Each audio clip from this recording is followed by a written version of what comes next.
Hello students, कैसे हैं आप सभी। तो आई होप कि आप लोग बेहतरीन होंगे और बेहतरीन तरीके से आप अपने स्टडी को करते होंगे।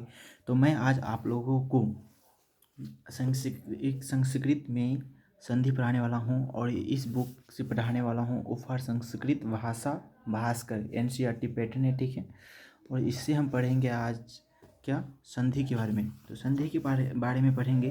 तो थोड़ा हम लोग इसके बारे में समझते हैं कि संधि कितने होते हैं। तो स्वर संधि, व्यंजन संधि और विसर्ग संधि, ठीक है। ये संधि 3 होते हैं।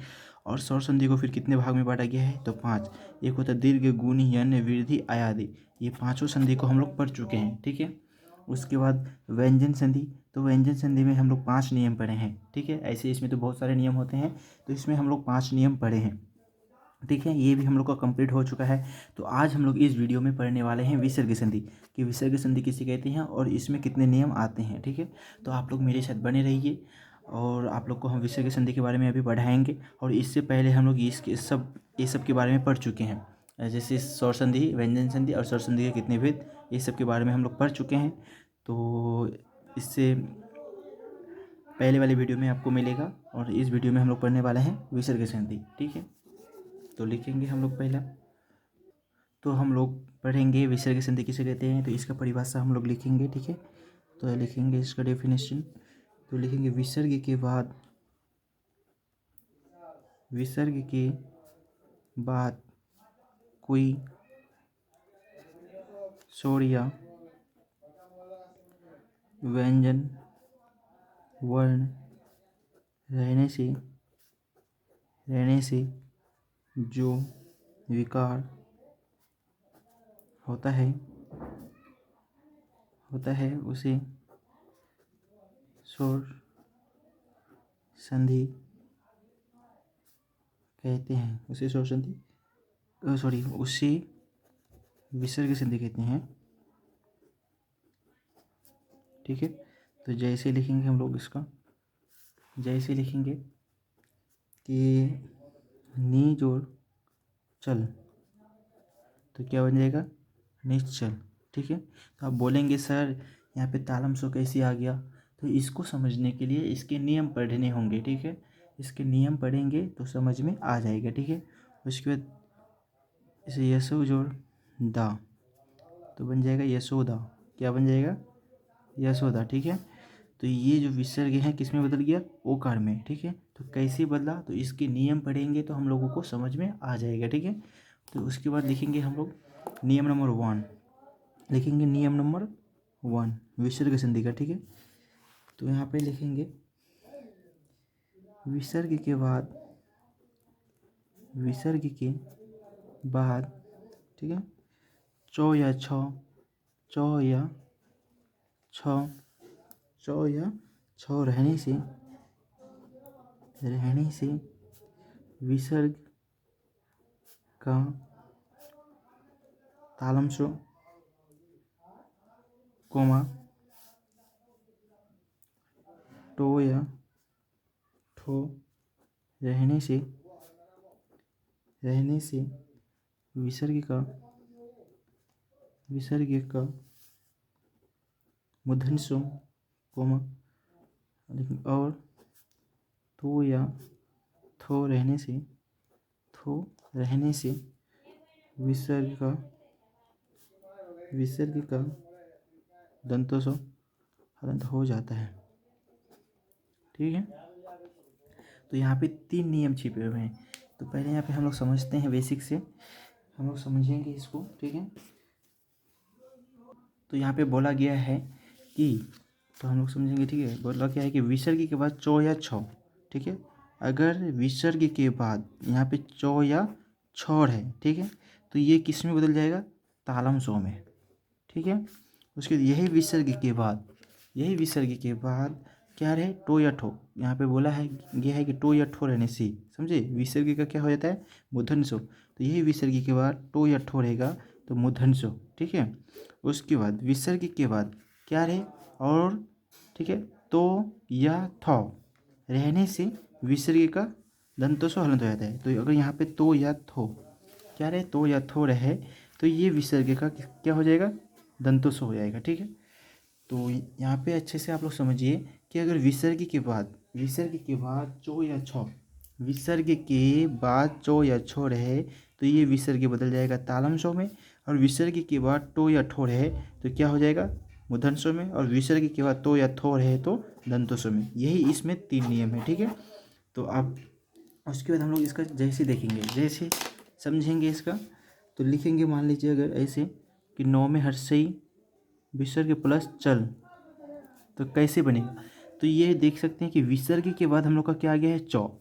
तो आपको बोला गया है यहाँ पे कि विसर्ग के बाद चौ आ जाए या छो रहे तो किस में बदलेगा तालम स्वर में, तो आधा तालम स्वर में, किस में आधा, ठीक है। तो यहाँ पे देख सकते हैं कि नौ में हर्षई, नौ में हर्षई ये विसर्ग बदल जाएगा तालम स्वर में, और ये चोलो चल तो बन जाएगा निश्चल।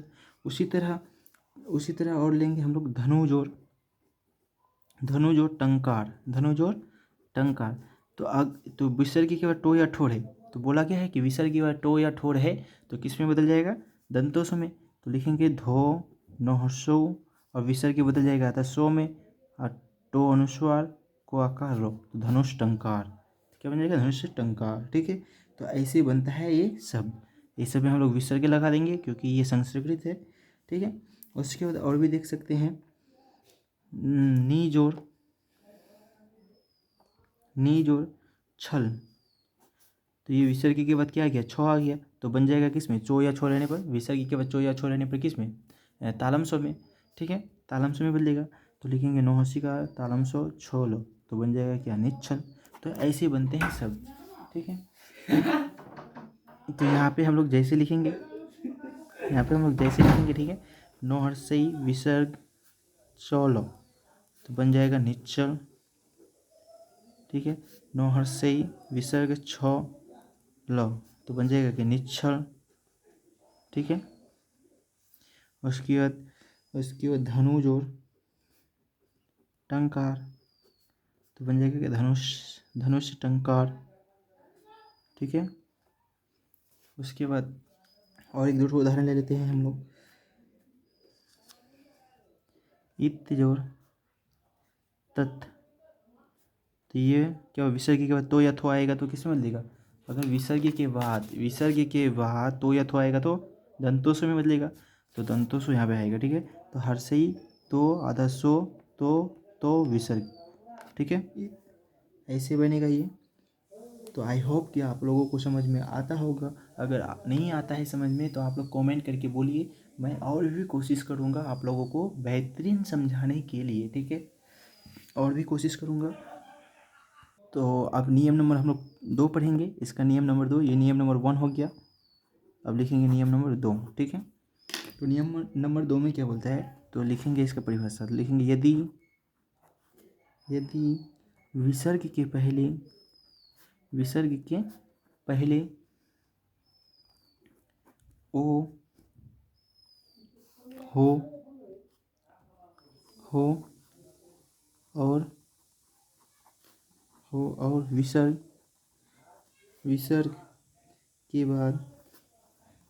विसर्ग के बाद वर्ग का क्या हो जाए तीसरा कोमा चौथा या पांचवा वर्ण अथवा यो लो ओ हो में से कोई एक वर्ण हो तो विसर्ग का ओ हो जाता है। तो यहाँ पे हम लोग समझेंगे बेहतरीन तरीके से। आप लोग थोड़ा अपने आप को समय दीजिए और हमको भी समय दीजिए समझाने के लिए, ठीक है। तो इसको हम लोग समझेंगे। तो बोला है क्या कि यदि विसर्ग के पहले ओर है, ठीक है, यानी कि ऐसे देखिए विसर्ग के पहले ओर है, सिर्फ यहाँ पे विसर्ग रहे, ठीक है। उसके बाद क्या रहे किस विसर्ग, और विसर्ग के बाद इसी विसर्ग के बाद, ठीक है, वर्ग का किसी भी वर्ग का तीसरा वर्ण रहे, ठीक है, तीसरा वर्ण रहे या चौथा वर्ण रहे या पांचवा वर्ण रहे या फिर यो रो लो ओ हो रहे, ये पांचों में से कोई एक रहे, ठीक है, यो रो लो ओ हो, ठीक है, रहे, समझे। तो ये जो विसर्ग है किस में बदल जाएगा, ओकार में बदल जाएगा, समझे। नहीं समझे तो इसका उदाहरण देखते हैं, ठीक है। तो लिखेंगे हम लोग ऐसे कि मनोजोर रथ, ठीक है, मनोजोर रथ। तो यहाँ पे देख सकते हैं कि विसर्ग है, तो यहाँ पे बोलता है यदि विसर्ग के पहले ओ क्या रहे, ओ रहे, समझे, यानी कि यहाँ पे कुछ नहीं है, ओ छिपा हुआ है, ठीक है, विसर्ग है। और विसर्ग के बाद यहाँ पे क्या बोला है कि तीसरा या चतुर्थ या पांचवा या यो रो लो ओ हो, तो ये विसर्ग किस में बदलेगा, ओकार में, ठीक है।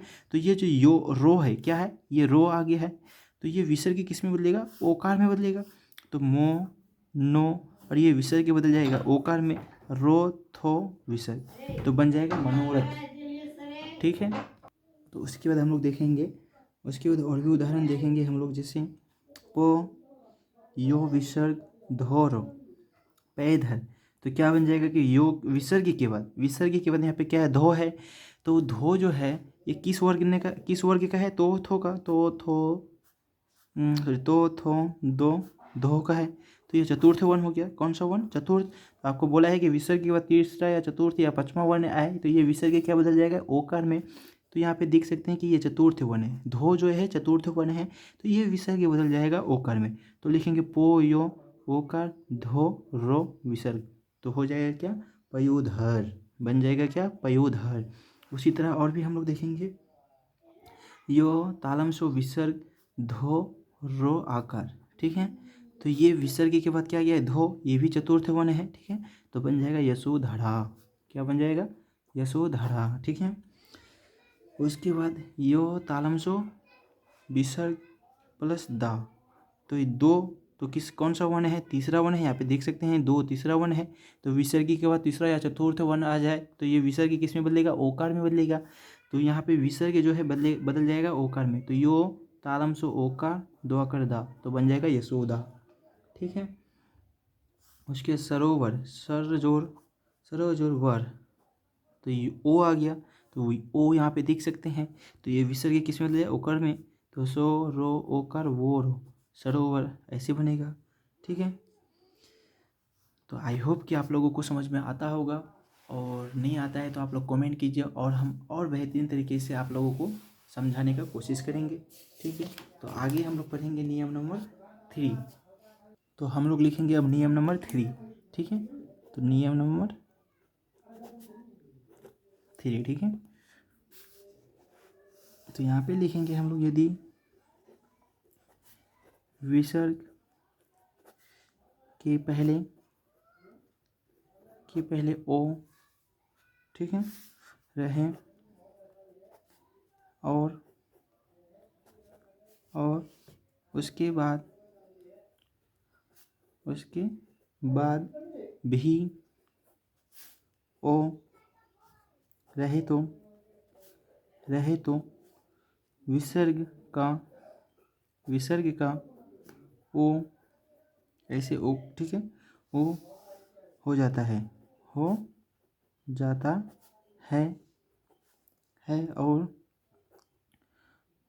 और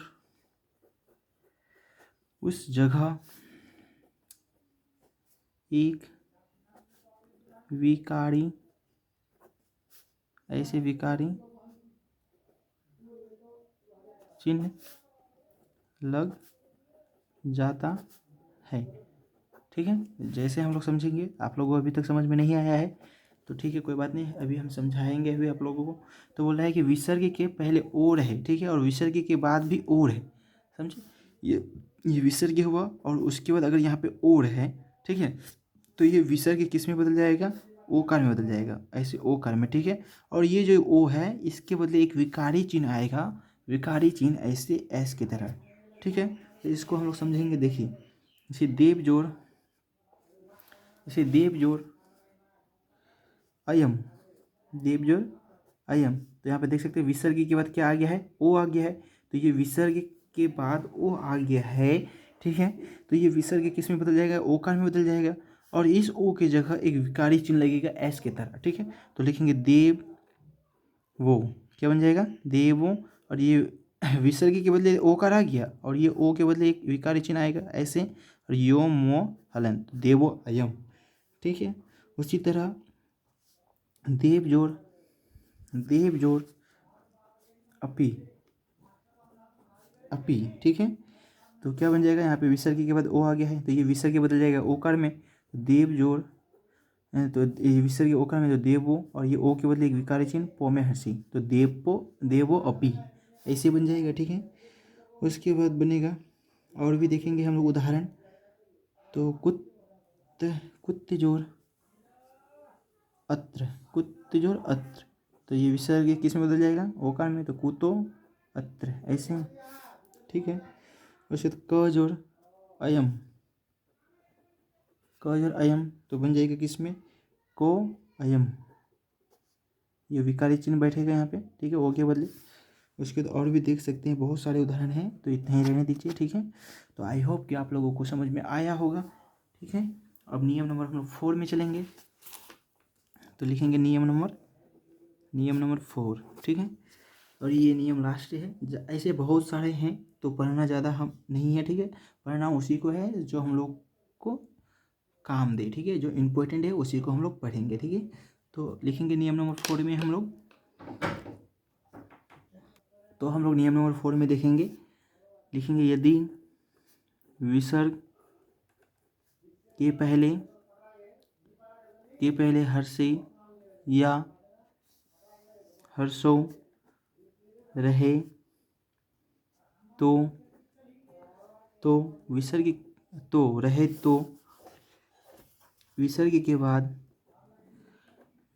के बाद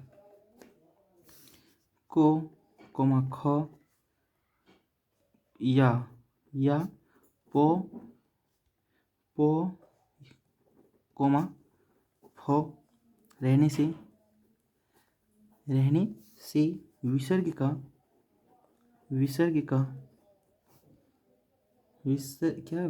का मूर्धन्य हो जाता है।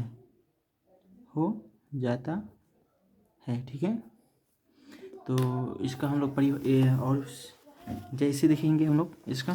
तो बोला है क्या, पहले इसको समझ लेते हैं कि यदि विसर्ग के पहले ही हर्षे रहे या हर्षो रहे, और उसके बाद को या खो या पो या फोर है। ठीक है, तो ये विसर्ग जो है, ये विसर्ग किस में बदल जाएगा, ये विसर्ग बदल जाएगा मूर्धन्य में। किस में, मूर्धन्य में बदल जाएगा। ठीक है, मूर्धन्य में बदल जाएगा, मूर्धन्य हलंत। ठीक है, तो देखते हैं हम लोग इसका जैसे। तो हम लोग इसका जैसे देखेंगे, तो हम लोग लिखेंगे यहाँ पे जैसे। ठीक है, तो लिखेंगे जैसे हम लोग नी जोड़ पाप। तो यहाँ पे देख सकते हैं कि विसर्ग के पहले क्या है, ये हर्षी है। क्या है, हर्षे, तब यहाँ पे विसर्ग है। तो वही बोला है कि विसर्ग के पहले हर्षी या हर्षो रहे। ठीक है, और तो ये विसर्ग किस में बदल जाएगा, विसर्ग बदल जाएगा मूर्धन्य में। ठीक है, तो लिखेंगे कैसे, नौ में हर्षे आधा सौ पो आकार पो, तो बन जाएगा ऐसे निष्पाप। समझे, निष्पाप ऐसे बनेगा। उसके बाद लिखेंगे नी जोड़ कपट। तो ये विसर्ग किस में बदल जाएगा, जब यहाँ पे विसर्ग के बाद को, समझे, या खो या पो या फोर है, तो ये बदल जाएगा मूर्धन्य में। ठीक है, नौ में हर्षई अधस्सो को पो टो विसर्ग, निष्कपट। समझे, उसके बाद नी जोड़ फलम,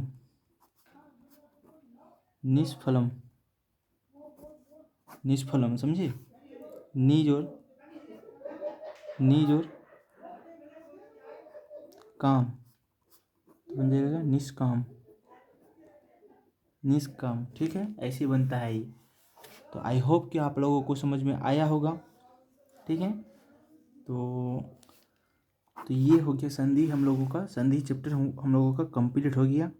यहीं तक होता है, ऐसे होते तो बहुत सारे और नियम हैं, तो उतना नहीं पढ़ना है हम लोगों को, VVI नियम पढ़ना है। ठीक है, तो इतना ही रहने दीजिए। तो आगे हम आप लोगों के लिए संधि वीडियो का एक ट्रिक लेके आएंगे, ट्रिक कि कैसे हम लोग पकड़े कि ये व्यंजन संधि का है, विसर्ग संधि का है, स्वर संधि का है, स्वर संधि में गुण संधि या दीर्घ संधि, या यन संधि या वृद्धि संधि, ठीक है। तो मैं उसके लिए एक वीडियो बना के लेके आऊँगा। तो आप लोग मेरे साथ बने रहिए, और वीडियो अच्छी लगी हो तो चैनल को सब्सक्राइब कीजिए और वीडियो को लाइक करें। Thank you.